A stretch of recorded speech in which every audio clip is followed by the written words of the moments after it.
Link TV, connecting you to the world. Link TV is viewer supported. Watch more at linktv.org. Link TV presents Mosaic World News from the Middle East. Here are today's top stories. On this Friday, protesters in Egypt rally for one demand. In Bahrain, they assert their revolutionary determination. And in Yemen, they honor the revolution's female martyrs. Mosaic, world news from the Middle East, begins now.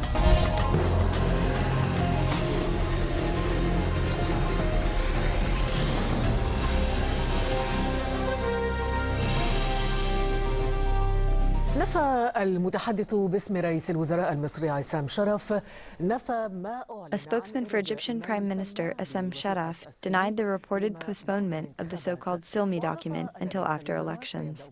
He added that the Prime Minister will hold consultation sessions with political parties opposing the document beginning tomorrow, Saturday, in order to reach a compromise formula acceptable to all parties.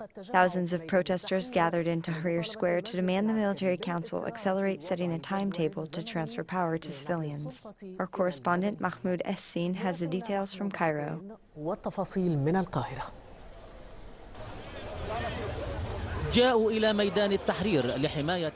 They came to Tahrir Square to protect the revolution from what they said to be an attempt to hijack it. They set up checkpoints to confirm the identities of those participating in the protest, which was called for by nearly 50 political parties, coalitions, and movements to demand a timetable for transferring power from the military council to a civil authority at a date no later than April of next year. This took place after the parties participating in the protests, including those who believe the military council has good intentions, opined that there is a deliberate procrastination in implementing the revolution's demands. We had good opinions of the military council, and we defended its positions for a long time. But now we feel that there is a deliberate procrastination in the power transfer. Our position is very clear. We side with the people and their choice. Life returns to Tahrir Square once again. Hundreds of thousands rallied for a specific purpose, protesting the document that outlines the constitutional principles proposed by the Deputy Prime Minister, Dr. Ali Silmi. They affirmed their rejection to the document, which they believe is an attempt to stifle the Egyptian people once again, and they condemned a number of liberal parties for refusing to participate in the protests.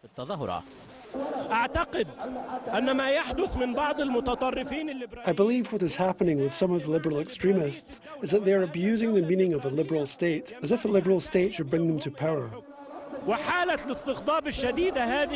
This extreme political polarization, I believe, is artificial and manufactured, and there are malignant intentions behind it. Proponents of the protest consider it to be factional. Some even said that the protest was abusing the use of the symbolic Tahrir Square. The symbolic meaning of Tahrir Square must be preserved. It has become an icon for the people of liberty around the world. We must avoid trivializing Tahrir Square with protests without any real reason.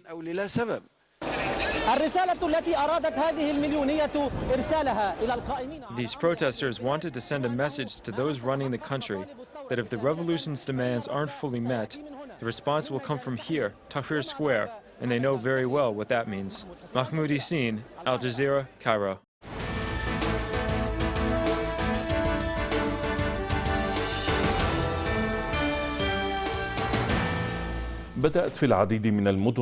Across a number of Bahraini cities, marches were held on the Friday of the Steps of Revolutionary Determination, which was called for by the February 14th coalition. Yesterday, many Bahraini cities witnessed marches confirming the popular demand to change the regime.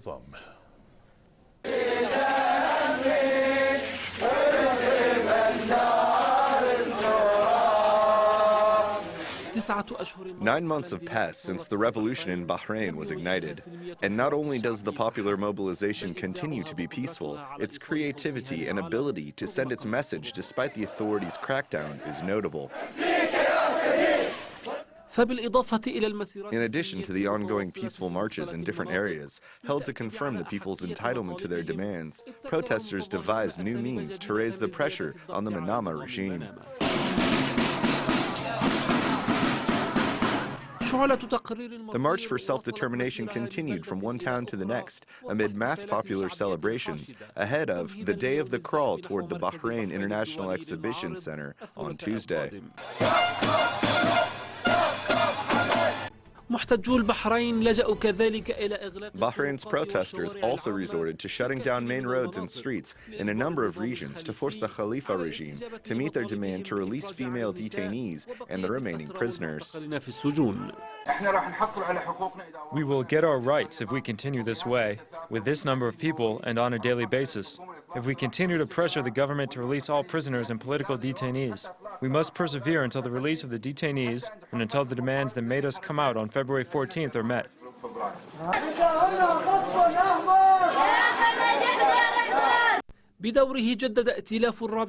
For its part, the February 14th coalition renewed its call for a mass rally in the village of Al-Di on Friday under the slogan, Friday of the Steps of Revolutionary Determination. The coalition confirmed in a statement that the goal of this action is to send a clear message that the revolution is moving forward and that the power of the youth on the ground is now organized.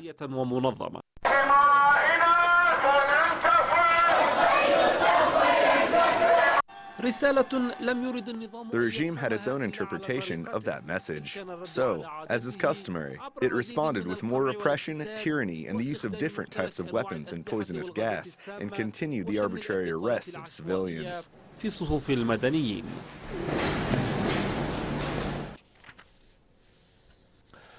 أحالت وزارة الداخلية الكويتية إلى جهاز أمن الدولة عددا من The Kuwaiti Interior Ministry referred a number of the protesters who stormed the National Assembly building to the military police, including an officer who works at the Ministry of Defence.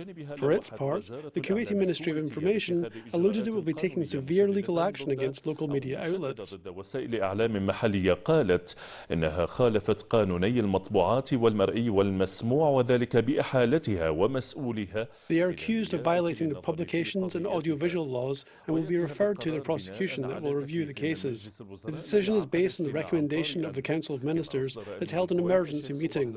In addition, Kuwait Emir Sheikh Sabah Al-Ahmed Al-Sabah ordered security institutions to work on maintaining the country's public order.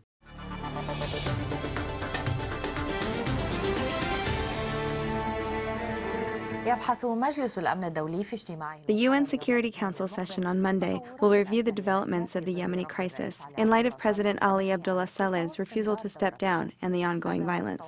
Meanwhile, protests against the Yemeni president continued in a number of Yemeni cities under the slogan, "The Friday of Loyalty to the Revolution's Female Martyrs." It is the 40th Friday protest in Yemen. Its organisers, who are demanding the downfall of President Ali Abdullah Saleh's regime, named it the Friday of the Peaceful Revolution's Female Martyrs. We live for peace and we die for peace and freedom. Here in Taiz, where a number of women died, protesters held funerals for several victims and demanded to bring the president and his aides to justice.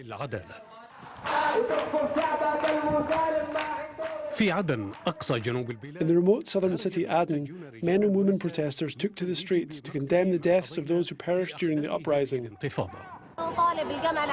We demand the Arab League take a serious stance in support of the Yemeni people and to stop the bloodshed of Yemeni women and men.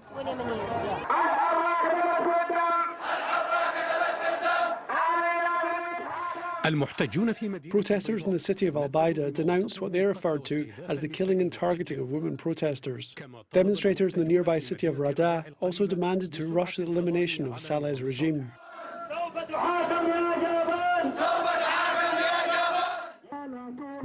In the city of Damt in Al Dalia province, protesters saluted what they called the sacrifices of the women of the revolution. Also in Al Dalia, protesters in Juban demanded the prosecution of those they said gave orders to open fire on women protesters. Damar, south of Sana'a, also witnessed demonstrations honouring women's sacrifices. In Hajjah, in northwestern Yemen, protesters affirmed their solidarity with the families of the uprising's female victims. In addition, protesters in Sada condemned what they referred to as the regime's massacres against peaceful protesters. The capital Sana'a witnessed a massive demonstration demanding the prosecution of what protesters called killers of women and children. Ali Saleh is killing the women of Yemen. This did not happen in the age of ignorance.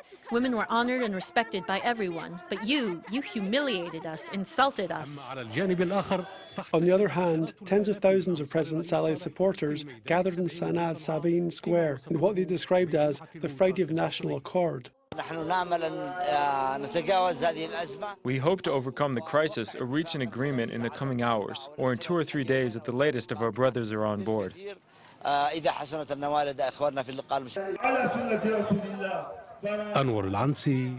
Al-Ansi, BBC.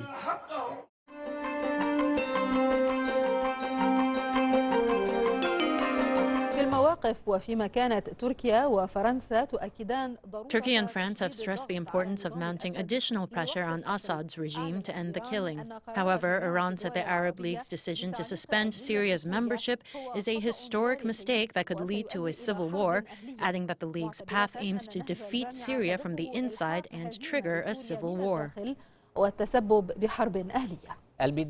the Friday of the expulsion of ambassadors. On the second day of the Syrian regime's 3-day deadline to stop the crackdown on the protests granted by the Arab League, which has vowed to impose economic sanctions on Damascus and further isolate it, massive demonstrations were staged across various Syrian cities and towns on a Friday dubbed the expulsion of Syrian ambassadors in a bid to topple the regime. The Syrian Observatory for Human Rights said Assad's brigades fired live ammunition to disperse protests in Deir ez-Zor, its countryside, and Idlib, killing and injuring several people. However, the terror campaign waged by Assad's brigades failed to prevent the heavy turnout of residents demanding the expulsion of the Syrian ambassadors abroad.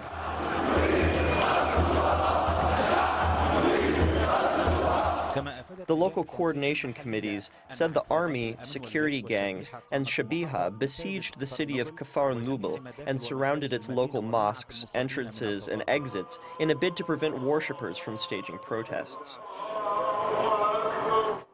Massive protests were also staged in the city of Al-Bukamal and Damascus's Al-Maidan and Kabun neighborhoods, despite the heavy security presence there.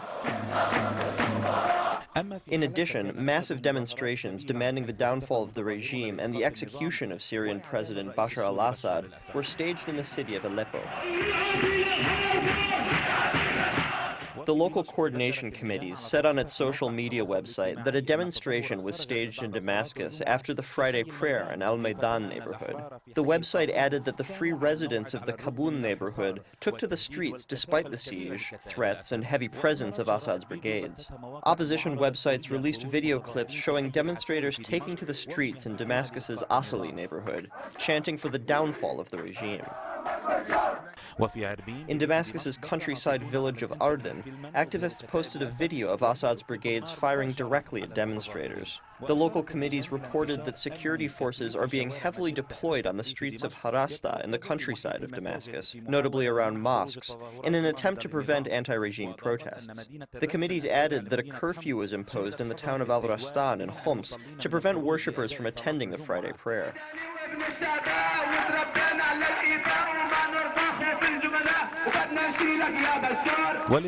In Homs, thousands of residents took to the streets in massive protests, described by observers as the largest since the launch of the Syrian revolution, chanting slogans demanding the downfall of the regime and the execution of President Assad.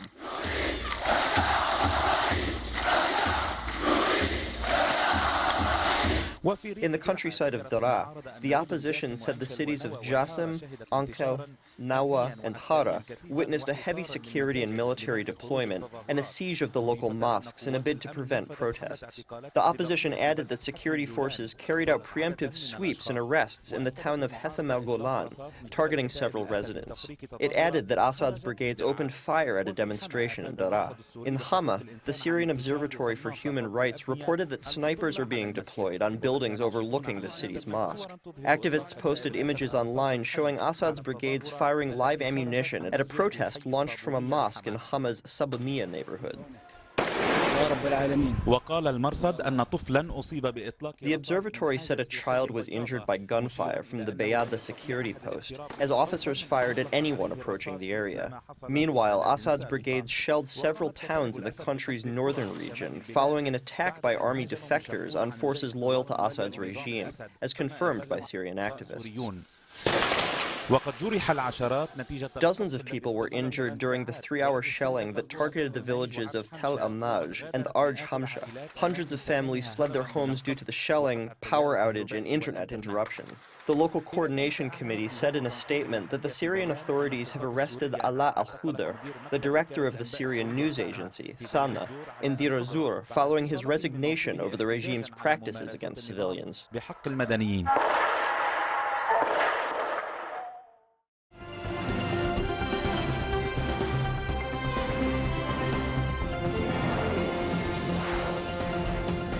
Moving on to Jordan, protesters there have taken to the streets once again, calling for political reforms.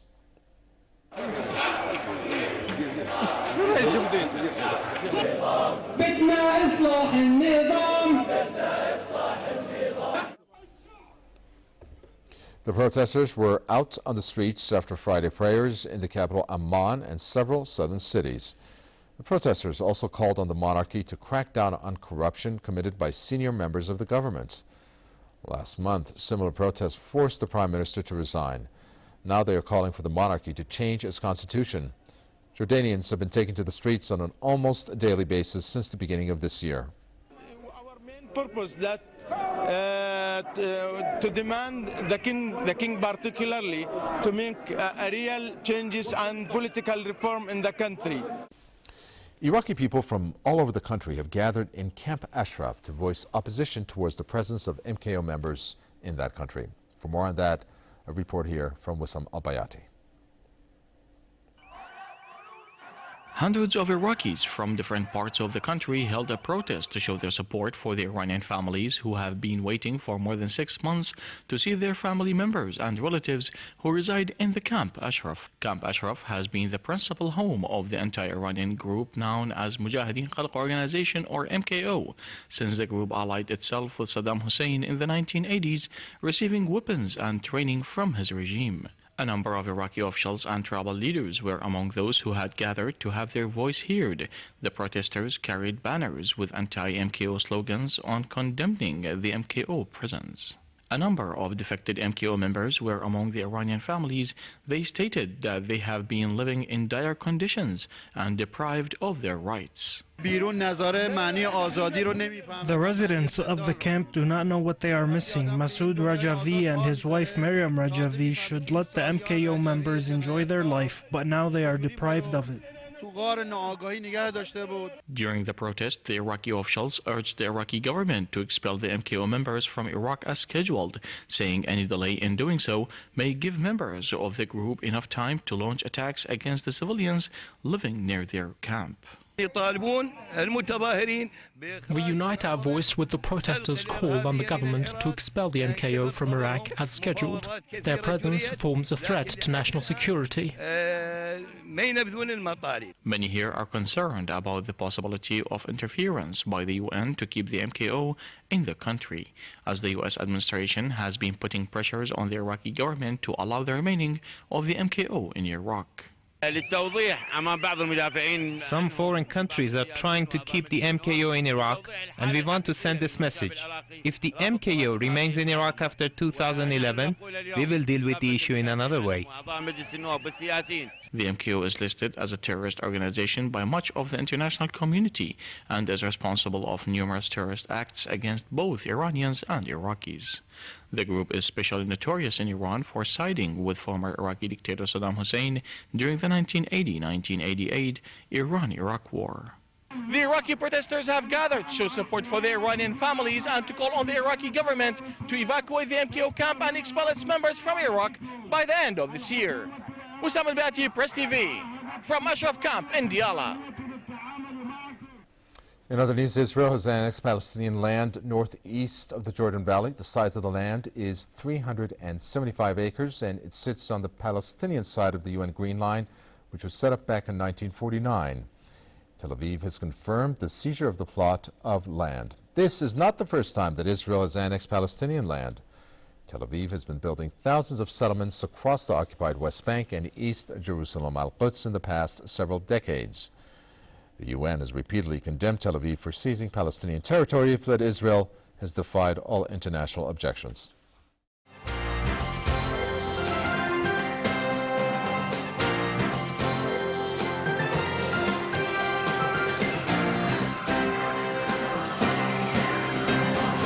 Our top story, the International Atomic Energy Agency is meeting for a second straight day to discuss the issue of Iranian nuclear defiance. The UN body is likely to censure Iran, but is not expected to set a deadline for Iran to respond to the IAEA report on its nuclear weapons program. Members of the nuclear watchdog have not been able to reach a consensus on whether to refer Iran to the UN Security Council for yet another round of punishing sanctions. The six major world powers remain divided over how to deal with the Islamic Republic's rogue nuclear operations. Bowing to pressure from Russia and China, the IAEA softened the language of its latest resolution, expressing, quote, deep concern about Iran's activities, but stopped short of recommending concrete measures to pressure Tehran to comply with its nuclear obligations. For its part, Iran says that the IAEA report endangers the lives of its nuclear scientists, but Chief Weapons Inspector Yukiya Amano said that he had a responsibility to expose Iran's ongoing nuclear arms. New substantive information was obtained in the past 3 years. Our experts have assessed the information carefully and critically. They have put together a clear, coherent, consistent picture of possible military dimensions to Iran's nuclear program. Now that I have this information and assessment, I must alert the world. This is my duty as the Director General. U.S. Secretary of Defense Leon Panetta is warning that an Israeli strike on Iran's nuclear facilities could harm the global economy. Panetta is expected to convey those concerns to Defense Minister Ehud Barak when the two meet in Washington later today. Ahead of the gathering, Panetta stressed that the Obama administration is focused on diplomatic means to persuade Tehran to abandon its nuclear ambitions. The U.S. defense chief has long maintained that a military attack on Iran would have unintended consequences.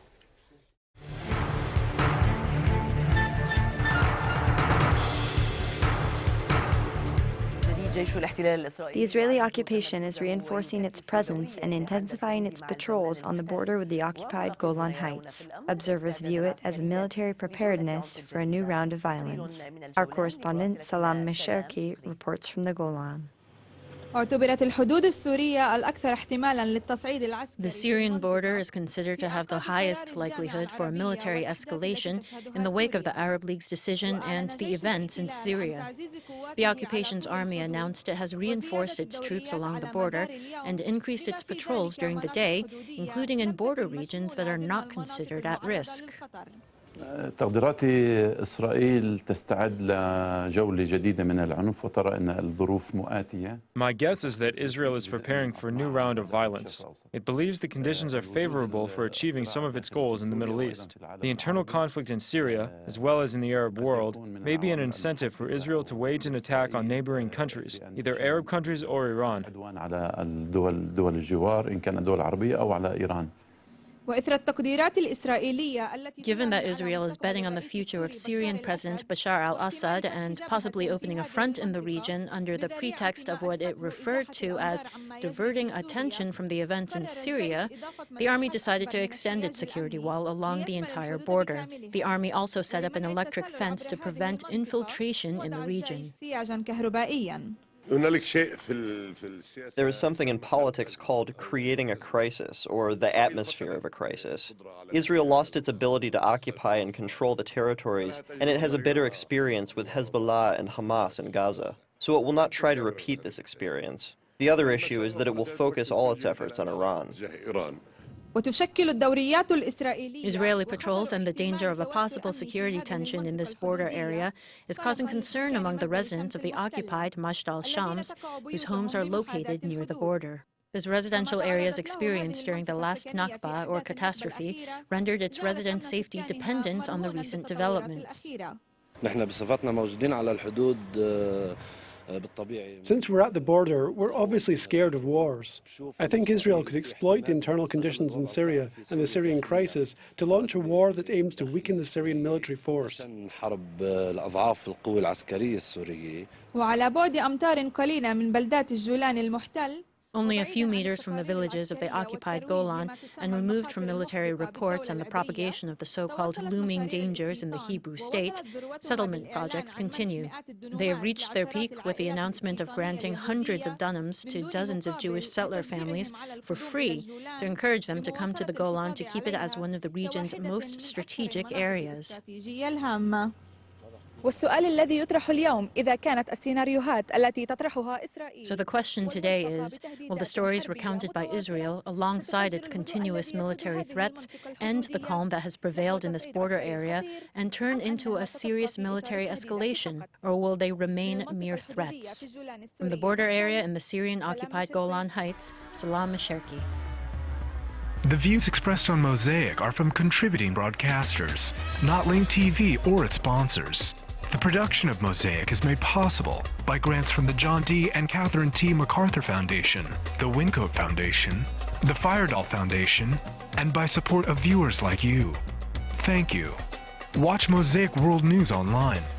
Stay up to date with breaking news, read our blog, get transcripts of past shows, and more at linktv.org/mosaic.